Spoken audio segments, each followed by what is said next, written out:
Welcome back, Nick. Just Comic Corner Classics / Non-Classics.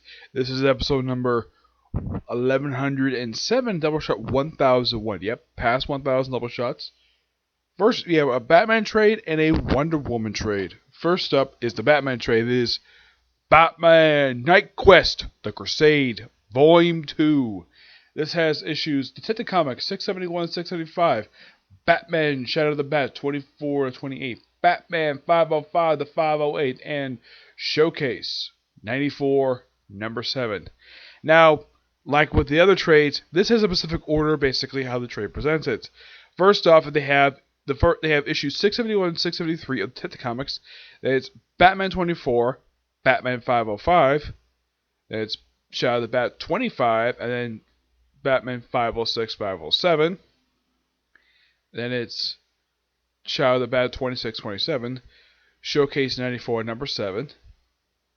I think it's, if I remember correctly, I think it's Batman 508, Detective Comics 674, Batman Shadow of the Bat 28, and finally Batman Detective Comics number 675. Okay, now the writers for these issues are the following. You have Chuck Dixon, who does the Detective Comics issues. Yeah, just the Detective Comics. Batman's done by Doug Mohawk.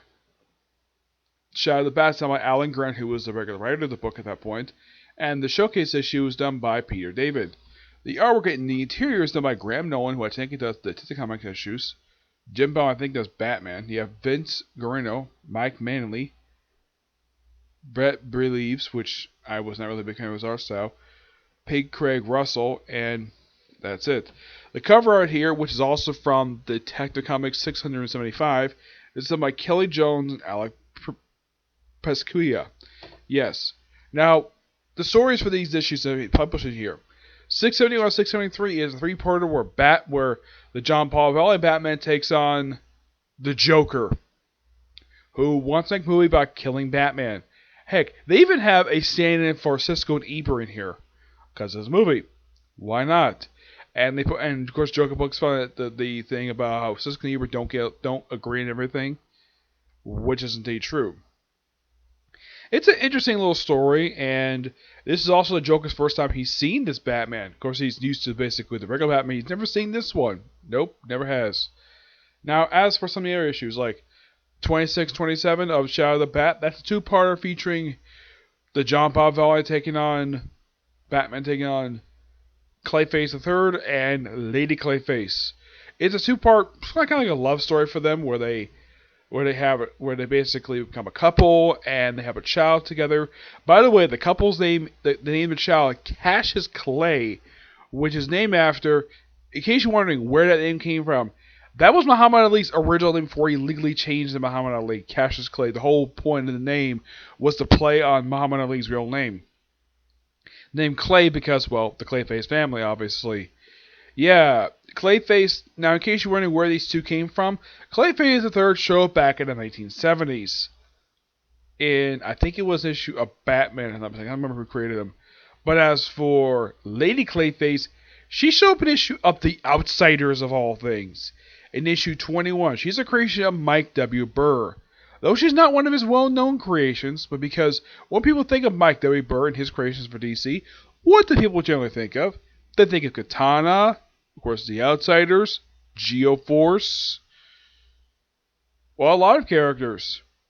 But Lady Clayface is not one people tend to think of when people think of Mike W. Burr. Yep.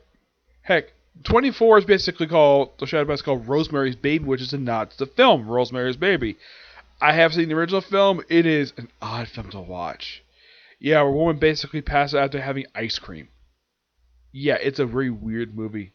Yeah, a lot of the Shadow of the Bat issues in here, are pretty much kind of like 24 and 28 are standalone issues, but basically a lot of the other time, basically they tend to cross over whatever what goes on Batman. The Showcase issue just a solo issue for the Penguin. Yep, the Penguin, and yeah, it's a pretty good. They even have I really enjoy how the artist Graham Nolan draws the Joker. Here's a close up of the Joker. It's actually a pretty good depiction of the Joker. I got handed to Graham Nolan for that. Yep. And of course, well, there's a frequent thing that happens in here where Saint Dumas, John Paolo's patron, keeps questioning him about being like, why is he taking that man's identity when he's Azrael? Yes, I'm glad the fact they enforce that in here. Well, luckily enough, he's not going to be Batman for very much longer, because there's actually 2 more storylines where he still kind of is Batman. Surprisingly, I don't think they even put in these issues the issue of the Outsiders he guest starred in. Yeah, I don't think that's actually in the trades, because it's not part of Nightfall for some reason. I'm not sure why. But this, really good. Thoroughly enjoyed it. Give this book a 9.5 out of 10. Yep. In case you wonder about the Batman issues, well, they tend to cross over whatever goes on in the main thing for Batman. Yeah. 25 is just simply just a standalone issue. Well, actually, it's connected to what goes on in Batman. Alright, here's Brett. That's not the artwork I'm looking for. Yeah, there's one artist in here. It's not Brett Bivens. There's one artist. I think it was for Shadow of the Bat. It was pretty bad artwork. Let's see. Here it is right here. The one he did for... Yeah, Brett Bivens' one he did for issue 26 of Shadow of the Bat. This is his art style. It looks kind of bad. It's something, though, this was approved for a Batman comic book. It doesn't really fit the style of Batman. I mean, it's got good storytelling. I gotta at least appreciate that, but not really a big fan of the art style. That's the thing. But besides that, this is good. And I have the next book, Knightquest-The Search. I have that on, or I have that one's on the way to my house. That's the one over here. So, yeah. And I'm gonna say about this, really good. Next up, we're going way back, further than the 1980s. We're going back to the 1940s with Wonder Woman, The Warriors. This is a compilation book of several stories where she fights Nazis in World War II. Those ones are far to Japanese. Yes, a lot of the stories. Now, this is technically the second one I've read, because I also did read the one for... There's also one for Batman. There's one for Superman, which I do have that one. And there's this one. I don't know if any superhero got this treatment. I'd be surprised if they did. Now, this is what publishing... These are the full stories published in this particular book. We have All-Star Comics number 8. That's one of 2 issues they have in here. They also have... Let's see. A page from 24 of All-Star Comics. And they also throw in here a page from... They throw an ad from issue 15 of All-Star Comics. But yeah, a lot of it's from either Wonder Woman, Sensation Comics, or even Comic Cavalcade. They threw in even issue 11 in here, which kind of makes sense. Now, the Wonder Woman stuff in here. Sensation Comics, though, in the first 2 issues, issue 4. Let's see. Issue 4. They throw in 21, 24. And that's it. For Wonder Woman, they throw in the first 3 issues in here. Well, stories in the first 3 issues. Yeah. From the first 3 issues of the series. They also throw in... I think that's it, just the first 3 issues. Yeah. For Comic Cavalcade, they just throw in issue 1 and 2. I think that's it. Yeah. That's mostly you can say what this book is. Just basically various war stories featuring Wonder Woman. And none of them feature the typical bondage covers Wonder Woman is not associated with. They even have basically what basically was going on in the war for World War II.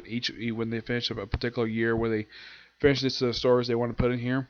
One of them makes sense to do it for because she basically made her debut in World War II. Makes perfect sense. And she spent a lot of time fighting the Nazis. Now, the only character appearing aside from her is Steve Trevor, her love interest, Eda Candy. We also see the first appearance of the character Poison. We see Dr. Psycho. Yeah, he's in here as well. I think who else is in here?